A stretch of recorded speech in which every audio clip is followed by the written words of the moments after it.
अधिकाऱ्याला मारहाण करणाऱ्या वृत्तीचा, अधिकाऱ्याला मारहाण करणाऱ्या वृत्तीचा आम्हाला न्याय, आम्हाला न्याय, एकजुटीचा, कामगार एकजुटीचा, हम सब एक मिनिट. आता आपण सगळ्या कर्मचाऱ्यांनी वर्ग 1 पासून ते वर्ग 4 पर्यंत कॉन्ट्रॅक्ट बेस सहित आजपर्यंत आपण इथं बसून पेशंटचा विचार करत राहिलो. तातडीची आपली सेवा आहे, त्यामुळे आपण असं करू शकत नाही. परंतु ह्या वृत्तीला अजिबात आळा बसला गेला नाही. आज आपल्याला ड्युटी करताना कुणाचंही संरक्षण नाही. कुणी उठतोय, माराय सुटतोय, कुणी पेटवाय निघतंय. आज 27 नंबर मध्ये इतकी रजिस्टर फाडली, पेशंटचे सक्शन मशीनच्या ट्यूब कट केल्या, काचा फोडल्या, ऑक्सिजन काढले.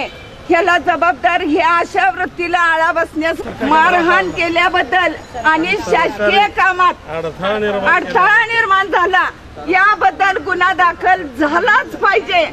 जे कोणी राजकीय कुणी पुढारी असतील ते अशा वृत्तीला पाठीशी घालतात, म्हणून हे फार प्रस्त आजपर्यंत वाढत चाललंय. तर काय का आपल्याला जोपर्यंत न्याय मिळत नाही तोपर्यंत आज आपण इथंच बसून राहणार. प्रशासनाला जाग येत नाही. आज आमच्या अधिकाऱ्याचं गचुंड धरून दुसऱ्या अधिकाऱ्याला पेटवाय निघाले. ही काय वृत्ती झाली का? डॉक्टर म्हणजे काय देव आहे का? जितका करायचा तितका प्रयत्न करतात. तुम्ही कारभार घरी करता, नंतर इथं येता. सगळा जीव ओतून आमची यंत्रणा त्यांची सेवा करते, पाहिजे तो उपचार देते आणि त्याचं फळ अशा पद्धतीनं तुम्ही लोक देता. माणूस मेलेला त्याला म्हणतात ऑक्सिजन लावा आणि IV लावा. मी म्हणतोय म्हणून लावा आणि लावत नाही म्हणून आमच्या साहेबांना मारले. ही वृत्ती कितपत योग्य आहे याचा जनतेने सुद्धा विचार करावा आणि आम्हाला इथं पोलीस चौकी ही झालीच पाहिजे. त्या गुन्हेगारांना अटक झाल्याची आम्हाला न्याय, आम्हाला न्याय. हम सब हमारी यूनियन, हमारी यूनियन, हम सब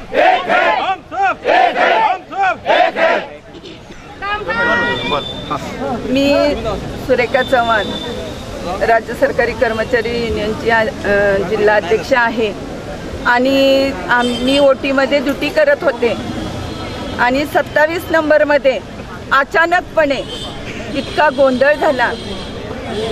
वर एक आमच्या सिस्टर सांगायला आल्या की आपल्या डॉक्टरांना मारायला लागले, म्हणून मी पळत जर खाली आले.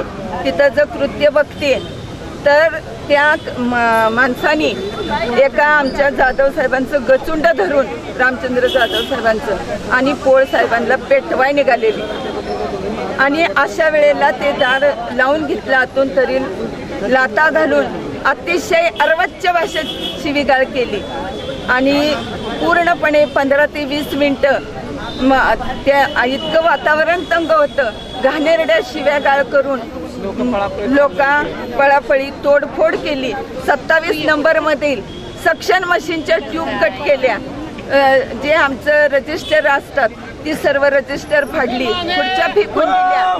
आणि अशा वृत्तीला कुठेतरी आळा बसला पाहिजे. बाकीचे पण आपल्या पेशंट कितीतरी असतात, त्यांना कोण संरक्षण देणार?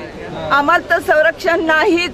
कुणी उठसूट उठतंय, घरी काहीतरी कृत्य करून येतंय. इथं आमचे डॉक्टर साहेब म्हणा किंवा आमची यंत्रणा सर्व अतिशय प्रामाणिकपणे सगळ्यांची सेवा करतायत आणि असं सेवेचं फळ एका अधिकाऱ्याला जर क्लास 1 अधिकाऱ्याला जर हिंदळत असतील तर ते आम्हाला संरक्षण मिळाल्याशिवाय आम्ही कामावर आज जाणार नाही. इथं आम्हाला पोलीस चौकी ही झालीच पाहिजे. मागं पण अशाच पद्धतीचं आणि गुन्हेगारांना अटक ही झाली पाहिजे शासकीय कामात अडथळा आणल्याबद्दल. आता आज जे रजिस्टर फाडलेले आहेत, इतकी महत्वाची रजिस्टर, उद्या जर ते MLची रजिस्टर उद्या जर ते नातेवाईक कुठलेही मागायला आले तर ती काय करणार आम्ही, हा पण विचार शासनानं करावा. आणि इथं पोलीस चौकी ही झालीच पाहिजे, आम्हाला प्रोटेक्शन मिळालंच पाहिजे.